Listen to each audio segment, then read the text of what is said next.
Well, hi folks, here's something interesting that I noticed about some of the vignetting controls that we have inside of Photoshop. So there's a couple of parts to this tutorial because I realize not everybody uses Camera Raw. Okay, so the first part I am going to show you something in Camera Raw, but if you don't do, or if you don't use Camera Raw, or you don't shoot in RAW, which you can still open your JPEGs, but if you don't mess around with the RAW dialog box, I'll show you how you can achieve the same thing inside of Photoshop and also where one of the pitfalls is inside of Photoshop.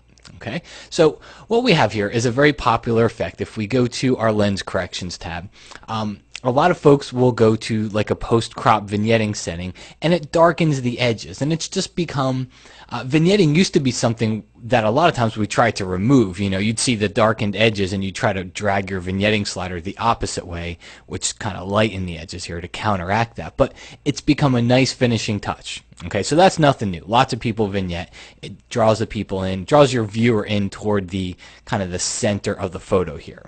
All right, so let's forget about that for a second. Let's take a look at the post-crop compared to lens vignetting. Now, post-crop lets me crop the photo and then still vignette it, where lens vignetting is going to always work on the uncropped photo. So as I darken the edges here, let's turn the preview back on. As I darken the edges here, see how it darkens the edges? If I crop this photo, it's not going to then only darken the inside parts here. It's still going to just darken the original edges. So that's a problem with the original lens vignetting setting. Okay, so what we do here is Adobe gave us this post-crop vignetting, which works on the cropped photo. But here's the problem. Take a look at the difference here. I'm going to crank vignetting up. Notice how it darkens the edges here. Let me even bring my midpoint in. Okay, see how it darkens the edges pretty nicely. But look at the effect. Here's before, here's after. Okay, so it really does bring us in and draw us into the center of the photo. But the edges don't just look darkened, but they almost look burned in. Like we're still taking part of the color of the photo here. And that's important. That's kind of what I want to do. All right, well, let me set this back to 0. Go to post-crop. Look what happens.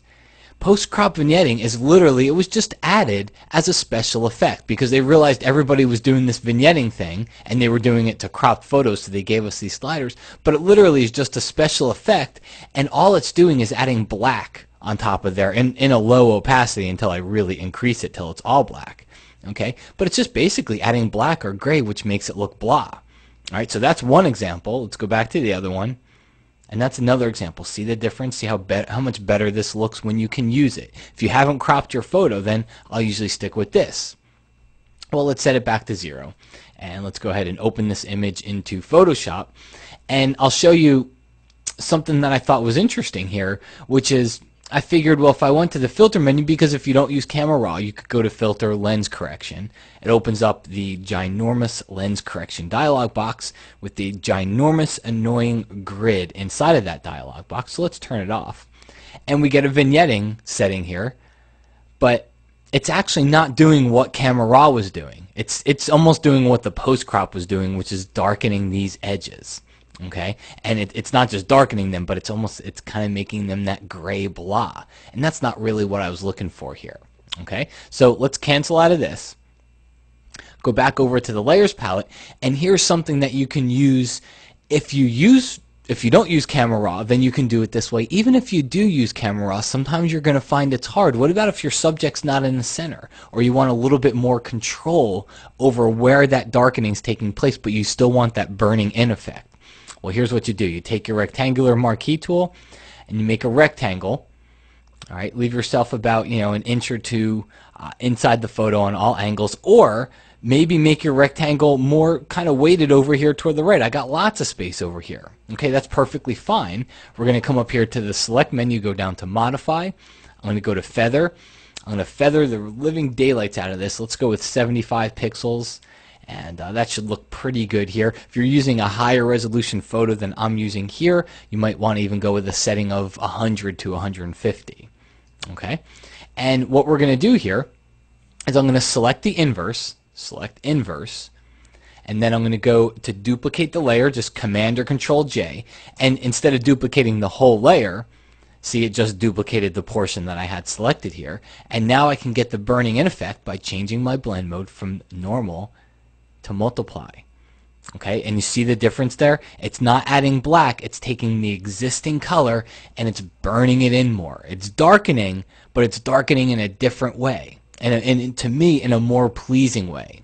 All right, so again, here's before, here's after, and you can always drop the opacity of this layer if you want to and just kind of hone in. So we get a couple different benefits from this. If you can do it in Camera Raw, great. If your subject's not always perfectly in the center and you want a little bit more control, you can come over here into Photoshop and you can make that selection. Just remember, we don't want to use that distort filter that we have up here. It doesn't seem to work as good as when we just come over here and do it the manual way with a selection and a multiply blend mode up top. And the other thing, just as a closing thought for this, is this photo it makes a big difference on. Depending on the colors of the photo, especially colors with oranges and reds in them, it's going to make a bigger difference. If you've got colors like a blue sky, sometimes you're not going to see that big of a difference. So it also depends on the photo, but keep an eye on it. Give it a couple tries, experiment with a few different photos, and you'll kind of hone in on some settings that you like the best, and it really is a nice effect in the end once you figure out how to do it the right way to kind of add as a finishing touch for your photos.